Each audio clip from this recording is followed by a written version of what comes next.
Hey guys, welcome back to Truth Bombs and Hot Flushes. Today's guest is a voice many women didn't know they needed until they heard her.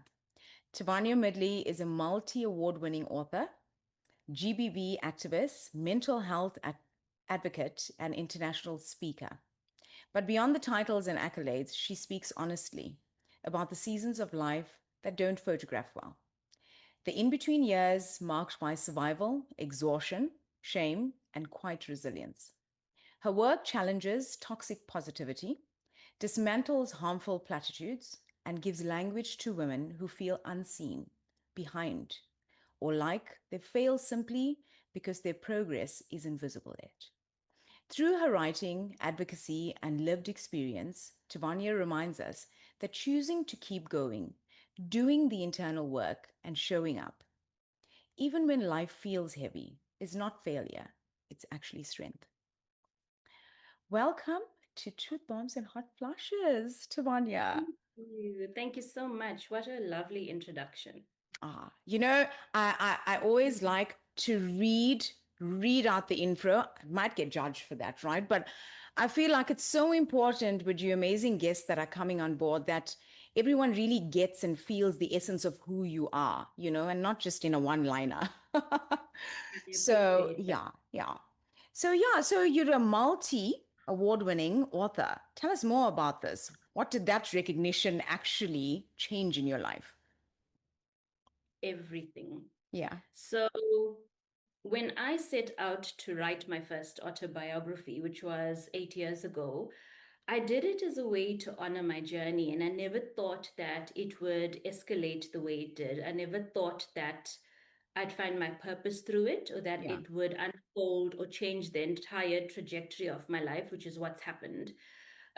So when I won my first award, I think in 2023, then another one in 2024 and another one in 2025. Wow.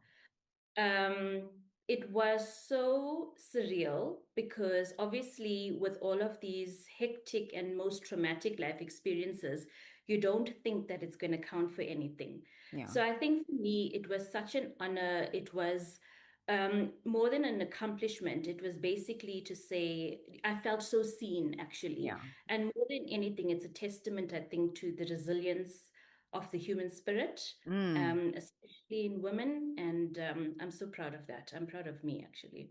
Yeah. I think just following you and listening to your stories, I think you're such an advocate for for women, just women on the whole in basically every aspect. So can you just give us a little bit of a background of your journey, your story?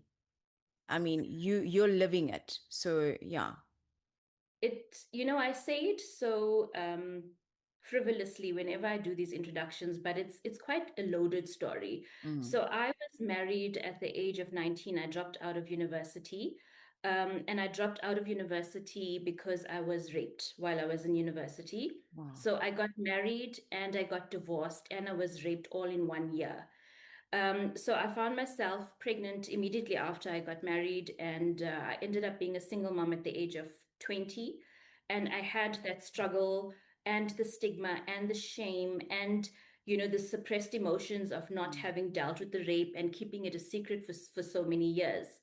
And then I got into my second marriage. I met my second husband, and that was 4 years later.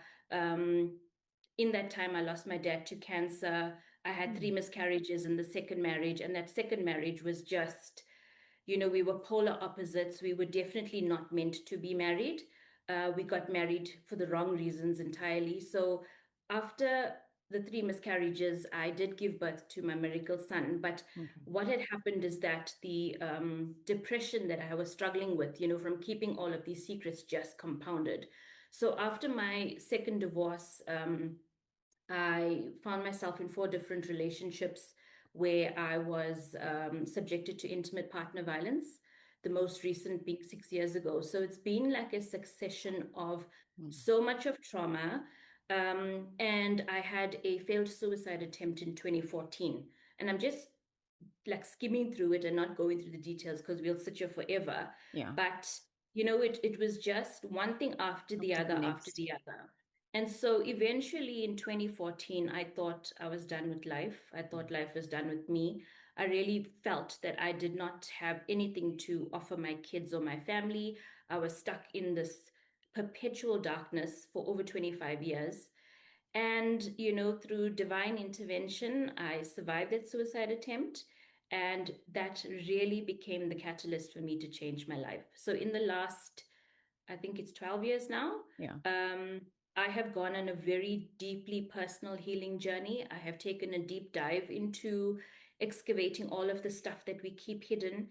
And I realized how important it is for me to be the voice for the voiceless, and Mm, how, especially in our Indian community, we need to start dismantling shame for so many taboo yeah. topics. Yeah. And that is when I decided I am going to speak my truth, I'm going to tell it.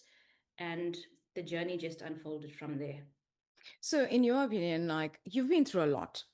You've been Yes, through, gosh, a lot, a I lot. think, would have to be a bit of an understatement. And to see you sitting here looking as fabulous as you are, I mean, if this doesn't inspire, you know, at least one person, then I don't know, and you're standing strong with your head held high. And I mean, kudos to you for that. You.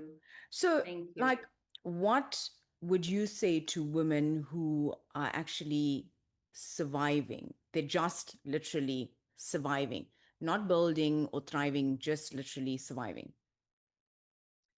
I was in that survival stage for years of my life. And being a single mom, I had no career to speak of. I was a secretary. That's how I started. I studied journalism very late in life, after I had my two kids. Yeah, So it was really many, many years of being in that survival mode. There was a stage where I had to sell furniture to be able to pay my rent. It was really that dire. So I can really appreciate that in between phase that a lot of women are in. yeah, And when you see the years going by and you see your peers and the people that you went to school with mm, accomplishing stuff, you can feel, that shame can yeah, really engulf you. So what I would say to women like that, and what my life is a testament of, is that when you think you're buried, you're actually planted. And I know that it's a very worn out cliche, but there is so much truth to it, because in that phase of holding on, you discover so much about yourself, but you have to actually cultivate some level of positivity and faith that things will change. yeah. And it absolutely did for me. When I started changing my thought processes and the way that I regarded myself in the world, my life started changing dramatically. So, in that survival phase, it's absolutely sacred. I would tell women, never be ashamed of where you're at, regardless of how old you are. Even if you're starting, I started over 15 times without Yeah, exaggerating. yeah.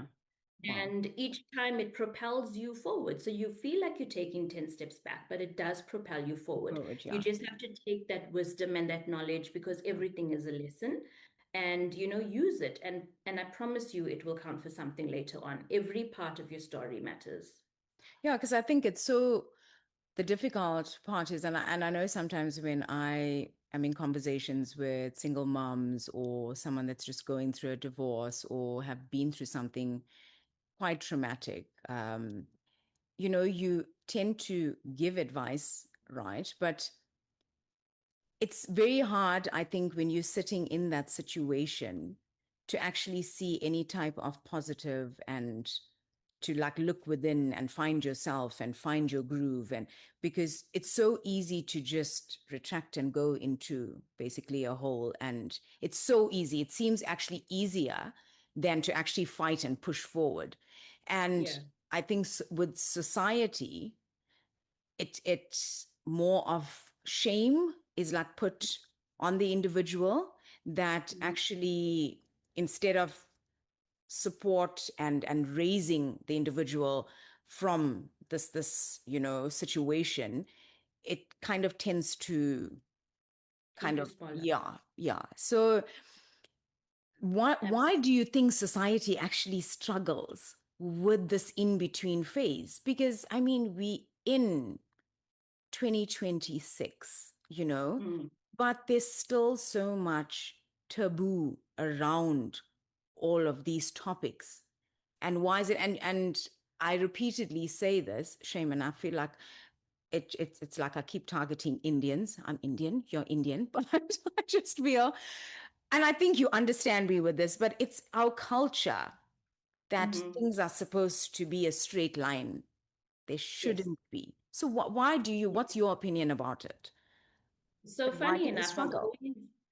I'm taken to task for this because I have a lot of very straight conversations around our Indian community, and Yeah, I'm pulled through the coals for that.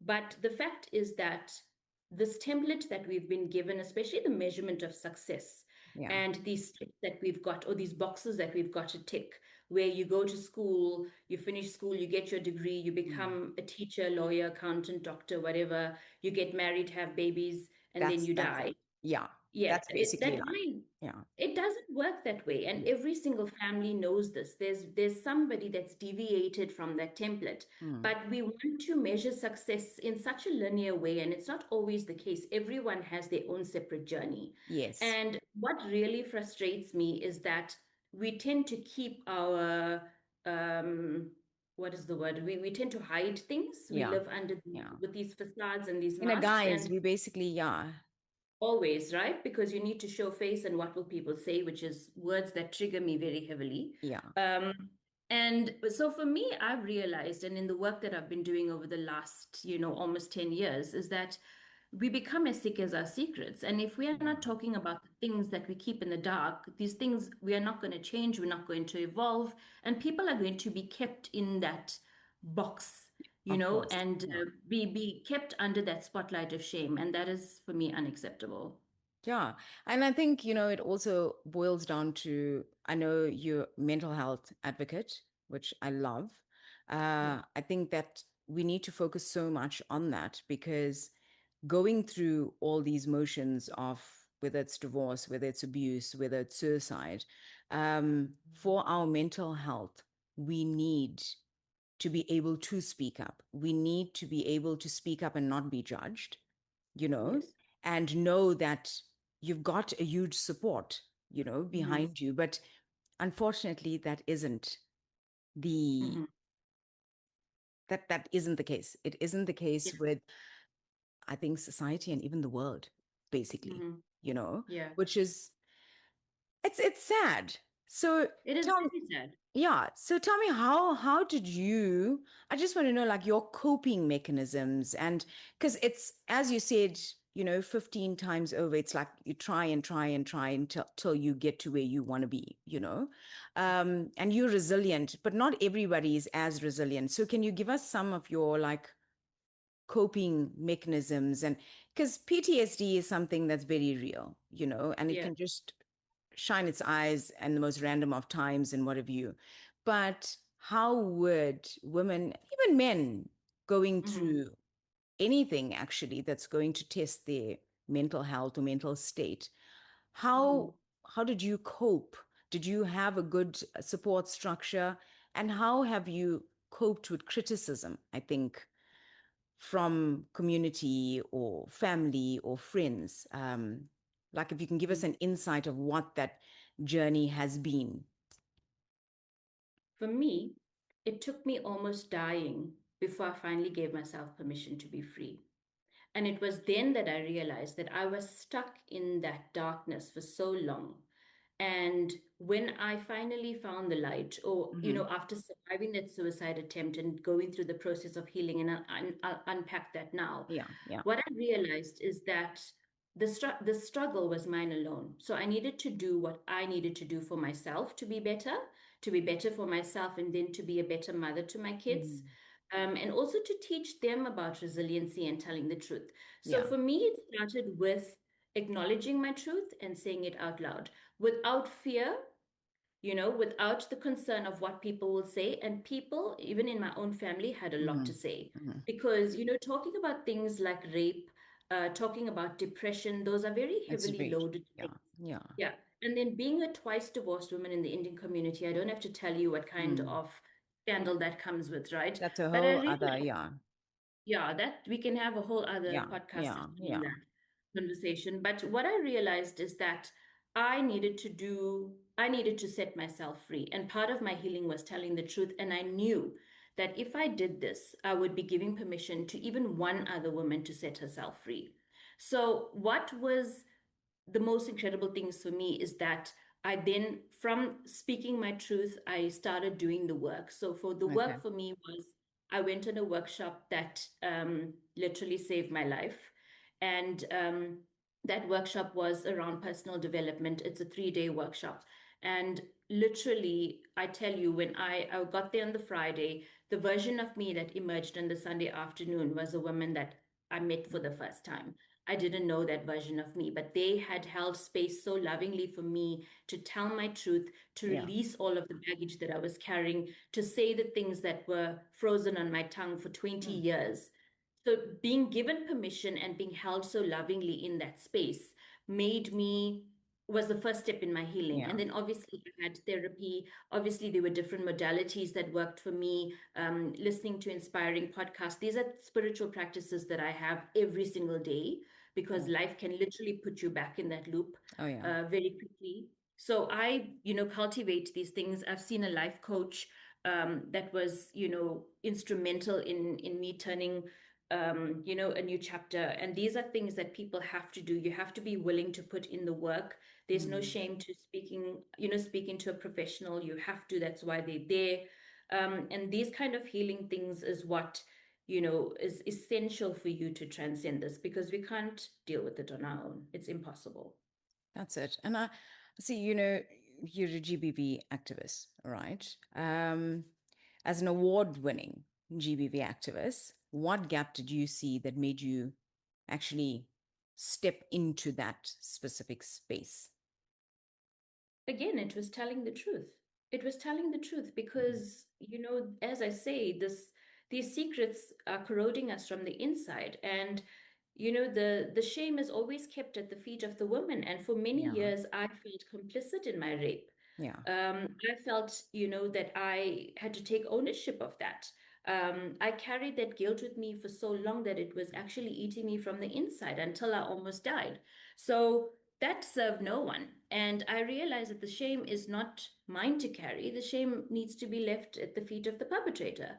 And, being able to share that truth, and that's the gap, especially again in our Indian community, because there's so much of shame and there's so much of judgment because immediately people think that you're tainted or Yeah. if you're a rape victim, I've heard some very defamatory words over the years, labels, pejorative labels, you And know, you've just come out of experiencing all of this, and yeah, you've now triggering. decided, I actually want to share my truth in order to actually help, A, B, and C that could have went through it and has suppressed it, and it's actually been so traumatizing where it's affected their lives. And you really want to do a good thing here, but it's Yeah. also helping you in turn as well. But coming out, you Mhm. realize the judgment, I'm sure, just hit you from every side. How did you handle that?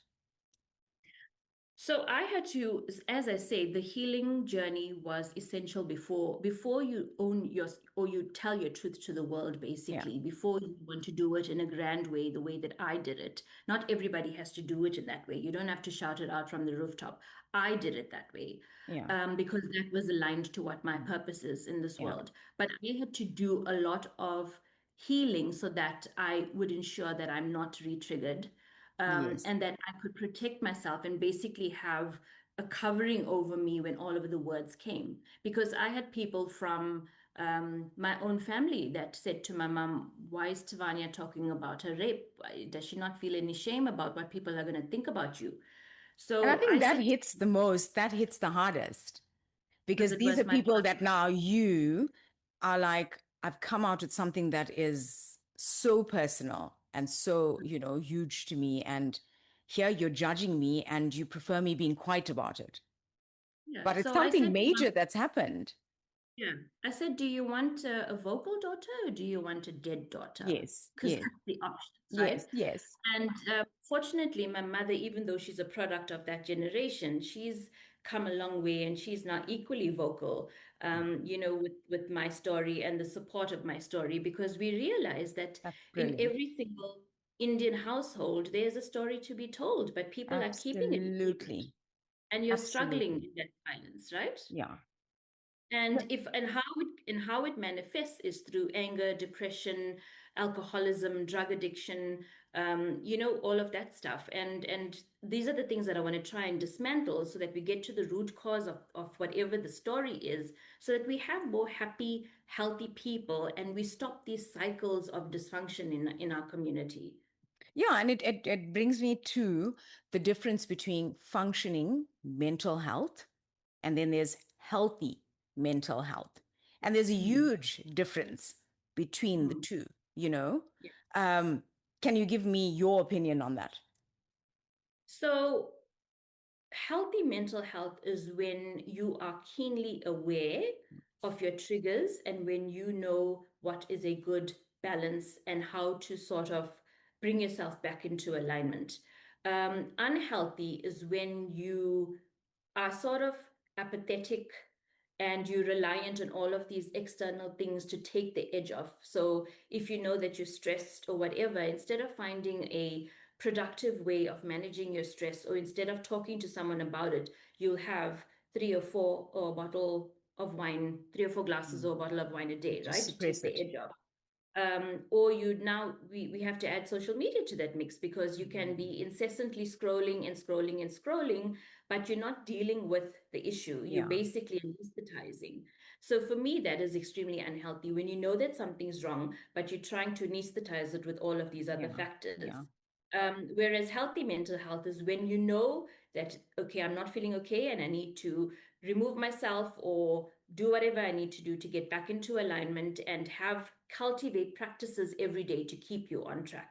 That is healthy yeah. mental well-being, basically. Which is so important because I think, I know me personally, I've realized what is healthy mental health, you know, because if you feel a certain environment is too toxic for you, step away. I think Yeah, we've all been so accustomed to, and I think it also comes from growing up in a certain way, you know. yeah, Um, we're told to just accept certain things correct. and accept toxic behavior, accept judgments, accept stigmas. It's just acceptance, acceptance. But when it starts triggering your mental health, like, and you make a conscious effort to be aware of it, you now can just slowly remove yourself out of that for your, mental status, basically, which is so important for us to identify as well when we are Yes. in that. And I think, But it is such a loaded topic, especially for women. And I'll tell you why. There's so many different factors that come into play. It's not just the way that we've been raised to be selfless, yeah, and also the fact that we aren't taught about boundaries, because the minute you put up a boundary, then you are a selfish person. Or yes, even the things that we're told is supposed to be accepted, because this is how it is from a religious perspective or cultural mm, perspective. Women are supposed to be subservient, or you've got to stay married no matter what, and you don't believe in divorce, or the man is the head of the home. There's a whole plethora of things. yeah, But, yeah, you've got to start.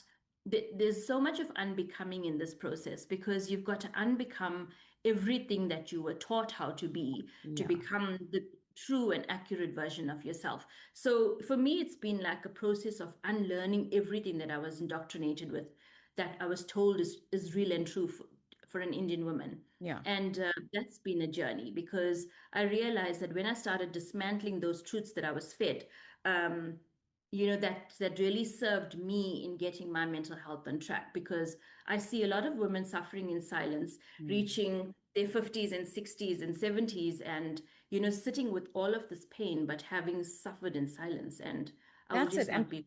just feeling trapped, but you're too afraid to release that Yeah. because, again, society, But judgments, yeah, it's exactly. it's it's overwhelming. I want to dig a little deeper into, you have spoken about your divorces and your, your kids. How has that impacted them? And how was it? I mean, divorce has become something that's, it's, to me, it's the norm. If it's not working out, I mean, it's not working out. And Yeah. but divorcing without kids and then divorcing with kids, it's a whole different ball game. How did you manage that part, considering you were carrying the weight of or the load of so much more, Yeah. but then now you also had these little humans to worry about? Mm. How, yeah, how did that go? For the second in the second marriage, I knew right away that I was not supposed to be married to that person. He's not inherently a bad man. We were just a complete mismatch and the polar opposites of each other. And it took me a full year before I finally made the decision to actually exit the marriage when I realized I am going to literally kill myself if I don't, or my soul is going to be so destroyed that I'm going to be a shell of a person to my kids. But the guilt is what literally at the end of it drove me to that suicide attempt, because the suicide attempt happened, I think it was 5 months after my divorce was Okay, finalized in okay. 2018. So I realized that divorce doesn't affect kids, conflict does. And Mm. if you are someone that is unhealed and you're projecting your shit, your kids are going to pick up on all of that because children learn what Absolutely. they. So, what I had to reestablish is that my children didn't ask for a mater for a mother.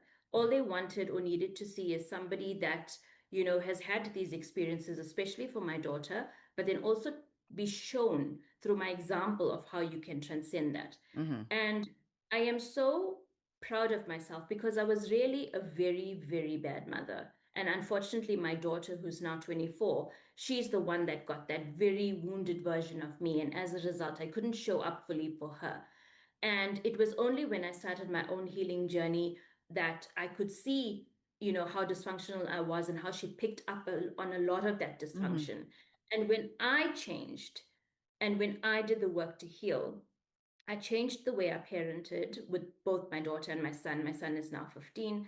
And Wow. it really changed the way that they saw the world and Amazing. myself. And, I am so proud of what my kids have become because I've raised a daughter who's had 5 A's in matric. She collected an Wow. award every year. She graduated cum laude with 36 out of 40 distinctions. And she got 2 promotions in the year that she started her first job. She's Wow. now got her own home, and she's planning her wedding next year, and Oh she's my goodness. thriving. Yes, So you and actually were never a bad mother. You did what you need to do at the time that you were going through what you were going through. And looking at the end result of who your but I have daughter has to say, become. yeah, but my daughter is a force to be reckoned with because she has learned from me what to accept and not to accept in a relationship. She Mm-hmm. has learned boundaries. She has learned awareness, self-awareness. We talk openly about mental health conversations, and those are such profound things Mm-hmm. that I wouldn't have been that version of a mother had I not had my own Yeah. healing journey. I think And the no, sorry, you go on. my son is the complete opposite of the template of masculinity Indian boys Yeah. were raised with. Yeah. He's, so soft and sensitive and kind, and Oh. he's allowed to express his entire spectrum of emotions, and that is what I'm most proud of in terms of my parenting And you with know them. what I think is really amazing is that, we always talk about generational curses and, we need to change that. We need to change. Looking at your daughter, what you've actually done, and yes, you've been through your lows, but she's not going to repeat. And then her daughter's not going to repeat, and her daughter's not going to repeat. Your son, I mean, we come from a community where men are, well, We should I try. say, even from the human race, men are men. Men are supposed to be the alphas. Men shouldn't be showing emotion, shouldn't be soft. And you're changing the narrative because your son I is literally going, broke yeah, that cycle. Yeah, I did. yeah, I literally broke the cycle. And that is something that I am supremely proud of yeah, because if you trace it back through the generations of both my son's dad and my daughter's, yeah. family, like all our families mixed up, it's been generations of dysfunction, really generations upon generations. And the women have struggled through generations. Mm. it ends with me. That's it. That's what we are in the here and the now for, is to change all of that, change the narrative of what is expected, from women, what's Absolutely. expected of a man. We need to change that. And then we know, hey, we're making progress here. Because for future Absolutely. generations, even if it's doesn't completely help this generation or the generations before us, our mothers and our grandmothers, they were molded into believing certain things, and they're so set in their ways that it's difficult to break that. Yeah, it is. um so if we going forth with our kids and our grandkids, and so, I mean, what is this world going to become then? How amazing it would be if we all Yeah, just actually wake up to the reality of yeah, this new era that we're living in, you know, absolutely. and wake Yeah, up to knowing that it's okay to speak up.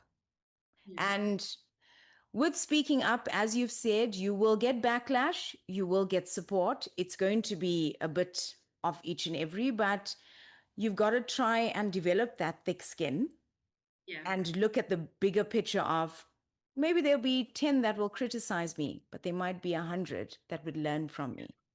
And Absolutely I right. think that is so important. So I've got Absolutely right. so much of questions for you. I feel like before I forget them all. So, okay, yeah, tell us about your books. And yeah, So, Girl on Fire yeah, chronicled. It's actually amazing how beautifully woven the theme is and how I can look at it retrospectively, because I've always resonated with a phoenix rising from the ashes, because I yeah, feel like wow, for me powerful. particularly, I've burnt a million zillion times and I've always just risen again.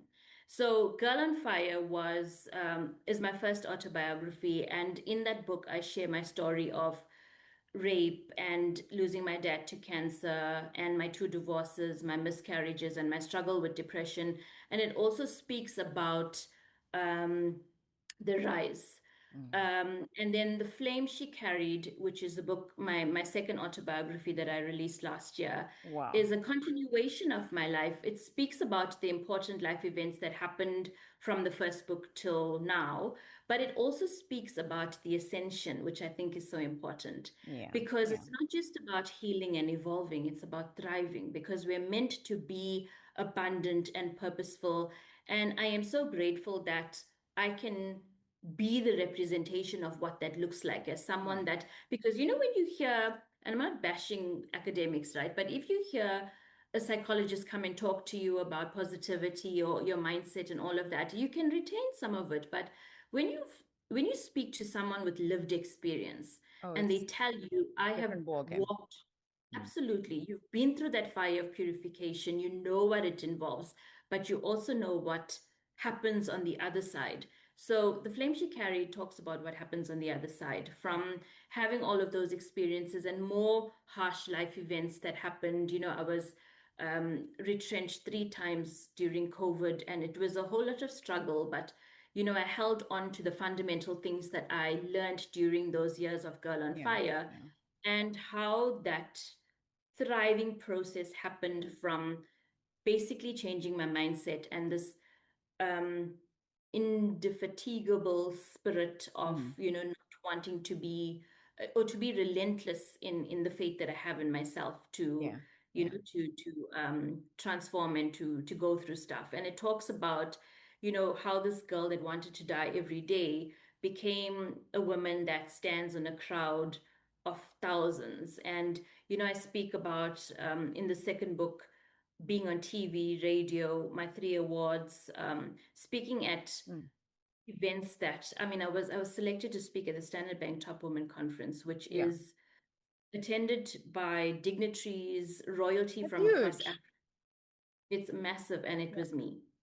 And those are big things that you would never think a twice divorced girl from Pietermaritzburg that, dropped out of university, Yeah. that wanted to kill herself, that is a rape and GBV survivor, could become this person that's now spoken at 9, 10 different countries already across the Wow. world.